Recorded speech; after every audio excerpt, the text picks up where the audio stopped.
नमस्कार, TV 20 news के इस बुलेटिन में आप सभी दर्शकों का हार्दिक स्वागत है। मैं हूं आपके साथ अशोक वर्मा।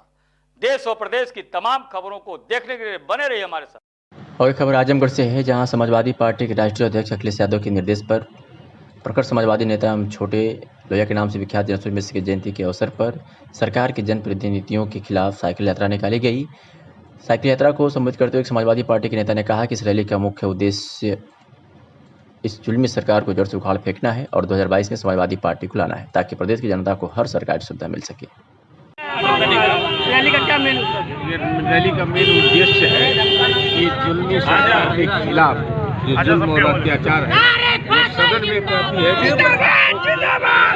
वाली सरकार को हिसाब से नहीं बल्कि वोट को हम लोग ठोक करके इतना बना देंगे कि जुल्मी सरकार खत्म हो जाए। इसीलिए आज ये साइकिल यात्रा पूरे प्रदेश में चल रही है। इसका मेन उद्देश्य यही है कि सरकार को वोट के माध्यम से ठोक करके भगा दिया जाए। आजमगढ़ से खबर है, जहां प्रधानमंत्री गरीब कल्याण अन्न योजना के तहत जिले भर में अन्न महोत्सव मनाया गया। दुकानों पर निःशुल्क राशन के बैग और राशन वितरण किया गया। अन्न महोत्सव पर शासन द्वारा नामित जनपद नोडल अधिकारी ने जनपद के अधिकारियों के साथ राशन का निःशुल्क वितरण किया। नगर के नरौली मोहल्ले में जनपद के नोडल अधिकारी के रविंद्र नायक, डीएम राजेश कुमार, एसपी सुधीर कुमार सिंह, भाजपा जिला अध्यक्ष ध्रुव सिंह ने अन्न महोत्सव में लोगों में राशन का वितरण किया। इस दौरान नोडल अधिकारी के रविंद्र नायक ने कहा कि कोविड के कारण कई परिवारों की आर्थिक स्थिति डगमगा गई थी, जिसके कारण प्रधानमंत्री नरेंद्र मोदी और मुख्यमंत्री के निर्देश पर आजमगढ़ में 30,000 लोगों को आज राशन वितरण किया जा रहा है। क्या कुछ कहा के रविंद्र नायक नोडल अधिकारी और ध्रुव सिंह जिलाध्यक्ष ने, सुनवाते हैं आपको। राशन वितरण कार्यक्रम चल रहा है, क्या उद्देश्य है इसका? देखिए, गरीब से गरीब लोगों को अभी उसका खाद्यान्न पहुंचाने का है। और जो ये कोविड के कारण कुछ लोग अपने आर्थिक स्थिति में सामान्य रूप में नहीं कमा पाए और उसका कोई घर की आर्थिक स्थिति बिगड़ गई थी, उसके लिए ही माननीय प्रधानमंत्री, माननीय मुख्यमंत्री जी ने ये निर्णय लेकर के यहाँ तक पहुँचा रहे, गरीब तक पहुँचा रहे हैं। लगभग कितना लोग दिया गया सर राशन? आज 30,000 लोगों को हम आज दे रहे हैं। 30,000 शेष लोग को भी अभी मिल जा रहा है। शेष लोग को भी हफ्ते 10 दिन के अंदर उसका भी मिल जाएगा, शेष लोग को भी। ठीक सर। अन्न महोत्सव मनाया जा रहा है, क्या आज हमारे देश के यशस्वी प्रधानमंत्री माननीय मोदी जी द्वारा पूरे भारत के हर दुकानों पर उनका संबोधन होगा और सभी को जो गरीब कल्याण अन्न मुफ्त राशन योजना है उसके अंतर्गत फ्री राशन बांटा जाएगा। आज यह उत्सव अन्नोत्सव 5 तारीख से शुरू होकर 15 तारीख तक चलेगा और पूरे देश में 80 करोड़ परिवारों को यह राशन वितरित किया जाएगा। सर, आज के दिन ही बहुत महत्वपूर्ण फैसले लिए गए। कई फैसले आज का दिन महत्वपूर्ण है हमारे लिए। भारतीय जनता पार्टी के लिए स्वर्णिम तिथि है। आज 5 अगस्त को सर्जिकल स्ट्राइक हुई थी। 5 अगस्त को 370-35 खत्म हुआ था। 5 अगस्त को मंदिर श्री प्रभु राम के मंदिर का निर्माण का आधारशिला रखा गया था। भारतीय जनता पार्टी के लिए ये दिन 5 अगस्त से ऐतिहासिक दिन है। स्वर्णिम अक्षरों में लिखा जाएगा। पुनः फिर एक बार पूरे देश में गरीबों को एक साथ मुफ्त राशन देकर प्रधानमंत्री जी इसको भी एक स्वर्णिम बना रहे हैं और ये योजना पूरे गरीबों तक पहुँचे। इसके लिए गांव-गांव में टीवी के माध्यम से, भारतीय जनता पार्टी कार्यकर्ताओं के माध्यम से, अधिकारियों कर्मचारियों के माध्यम से ये योजना चलाई जा रही है कि आम योजना गरीब तक मुफ्त राशन योजना। आजमगढ़ के अतरौलिया से खबर है, जहां थाना क्षेत्र के पुरखी ग्राम निवासी विनोद कुमार अपनी पुत्री खुशबू की शादी अरवला थाना क्षेत्र के भैंसापुर परौली गांव निवासी देव आनंद उर्फ गोलू के साथ तय किया था। 4 माह पूर्व पूरे रीति रिवाज के साथ दोनों की सगाई भी हुई थी। सगाई के बाद दोनों में आपसी बातचीत भी हुआ करता था। बुधवार को गोलू फोन करके अपने होने वाली पत्नी से मिलने के लिए दबाव बनाया, कहीं पति नाराज ना हो जाए। इसी को ध्यान में रखकर खुशबू अपनी भाभी पूजा के साथ अपने होने वाले पति देवानंद से मिलने शाहपुर बाजार पहुंची। पहुंचकर कुछ मिनट दोनों आपस में बात किए, जिस पर देवानंद ने खुशबू की भाभी पूजा को दूर जाने को कहा। जैसे ही पूजा दोनों को छोड़कर कुछ दूरी पर पहुंची कि देव आनंद पहले से धारदार हथियार से खुशबू के गले पर वार कर दिया। खुशबू की चीख सुनकर पूजा चिल्लाते हुए खुशबू की तरफ दौड़ी। खुशबू खून से लथपथ अवस्था में गिरी पड़ी है। पूजा आसपास के लोगों की मदद से घायल अवस्था में खुशबू को अतरौलिया स्थित सामुदायिक स्वास्थ्य केंद्र ले जाई, जहां डॉक्टरों ने उसे जिला अस्पताल के लिए रेफर कर दिया, जहां रास्ते में उसकी मौत हो गई। इस पूरी घटना के बारे में पुलिस अधीक्षक ने मीडिया से हुई बातचीत में कहा कि अतरौलिया थाना क्षेत्र के पुरखी गांव का यह मामला है। पुलिस मामले की जांच में जुटी है। फरार आरोपी की तलाश की जा रही है। और क्या कुछ कहा, सुनवाते हैं। आज शाम को खुशबू, जिसकी उम्र लगभग 20 वर्ष है, तो खुर्सीपुर थाना अतरौलिया की रहने वाली है। ये अपने मंगेतर के साथ शाहपुर मिलने गई थी और इसकी सगी भाभी इसके साथ थी।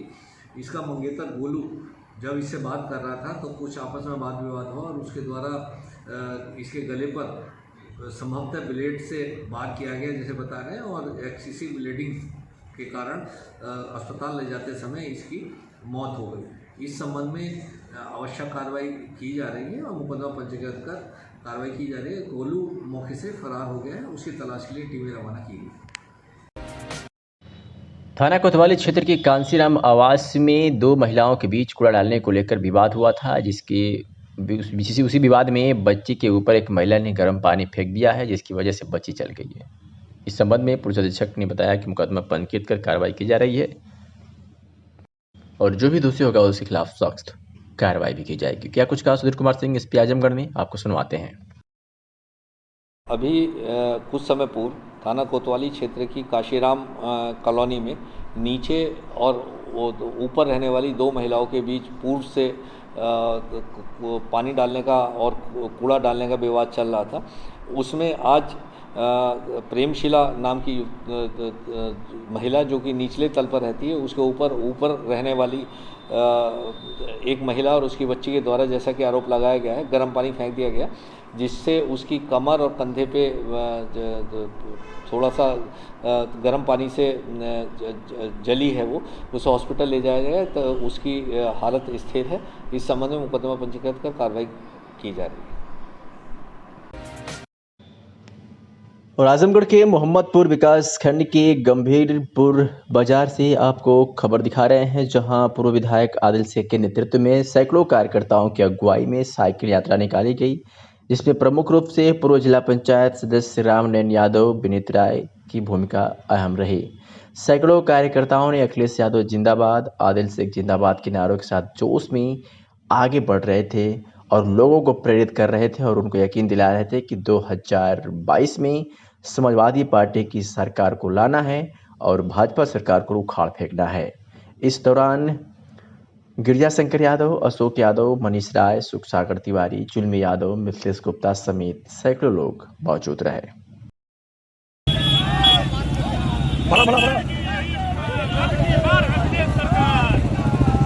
बस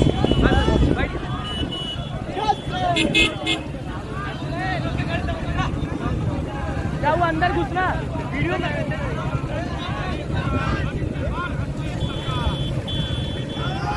चल दो, रोक मत भाई।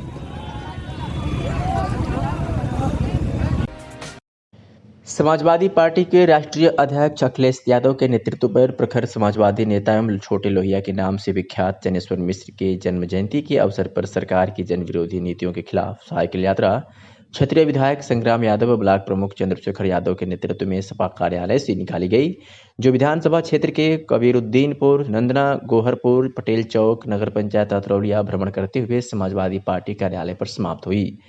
नगर पंचायत स्थित डाक बंगले से साइकिल यात्रा को नगर पंचायत अध्यक्ष सुभाष चंद्र जायसवाल तथा जगदीश पांडे द्वारा हरी झंडी दिखाकर रवाना किया गया।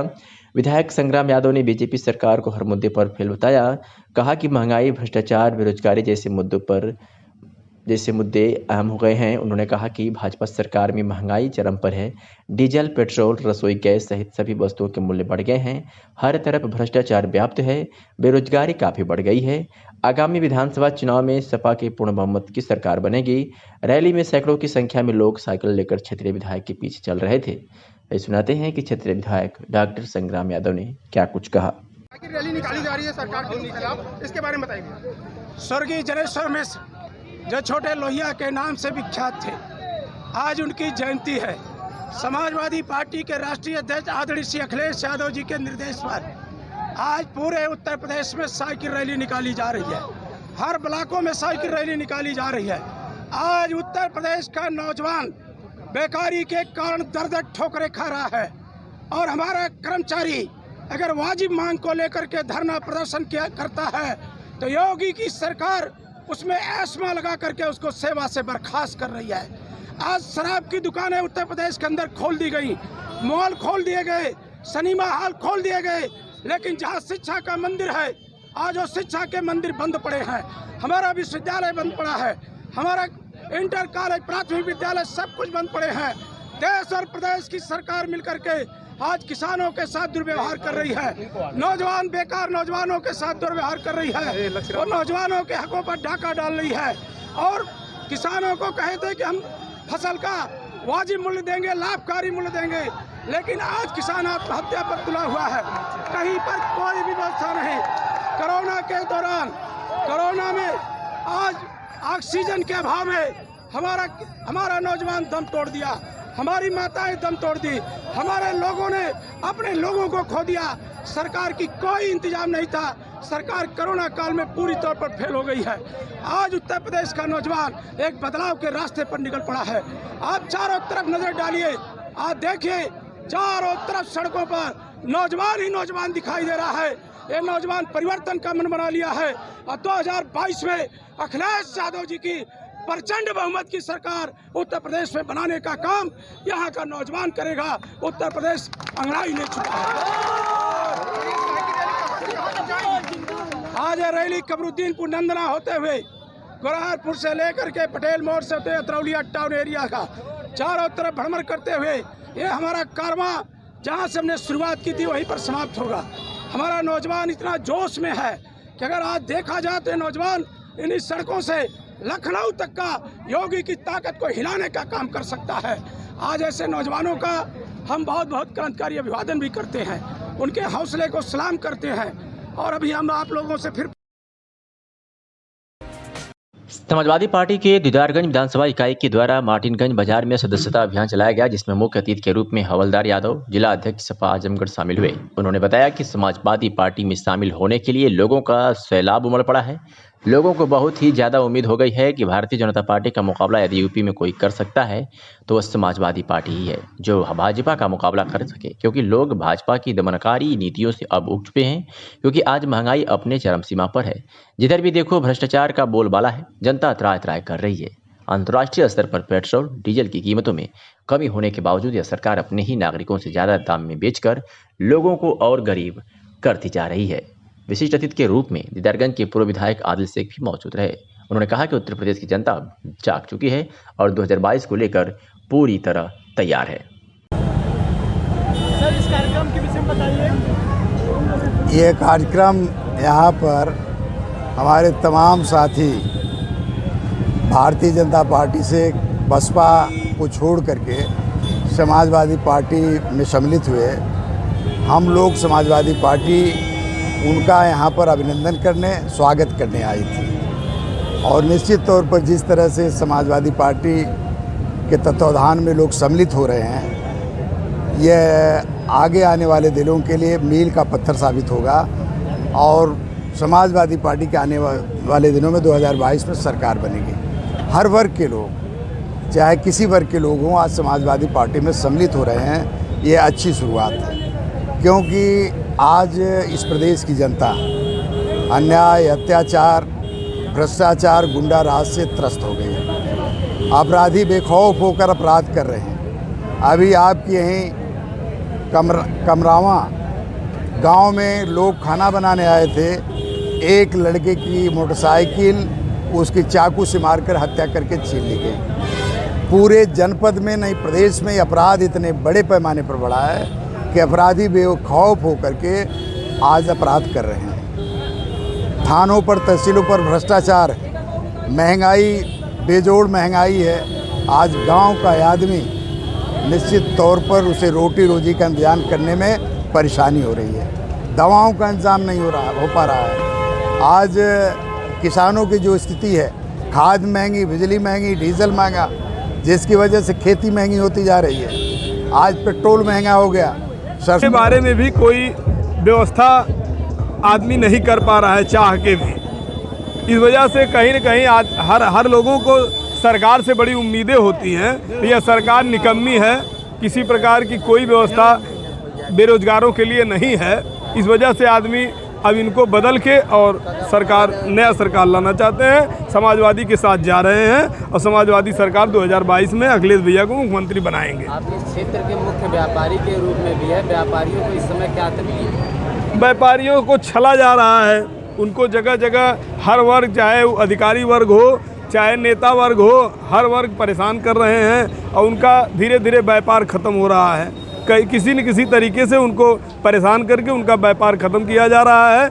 कुछ चुनिंदा जो बड़े बड़े व्यवसायी हैं उनको जो है इनका लाभ दिया जा रहा है, इनको समाप्त करके उनको बढ़ाया जा रहा है। विद्युत विभाग पे आपका क्या कहना? जी, विद्युत विभाग पे आपका क्या कहना? अब विद्युत विभाग पे पहले हमारे जब समाजवादी की सरकार थी तो यहाँ पे जो लोकल हमारे विधायक रहते थे या जो भी नेता रहते थे वह चाहते थे तो विद्युत विभाग पे ट्रांसफार्मर जला आ गया। अभी मैं अपने गांव की घटना बता रहा हूँ कि 15 दिन 20 दिन लगातार ट्रांसफार्मर जला हुआ था, कोई व्यवस्था नहीं हो पाई। मुझको कई बार कहना हुआ जेई से, इसके बाद यहाँ से गाड़ी गई और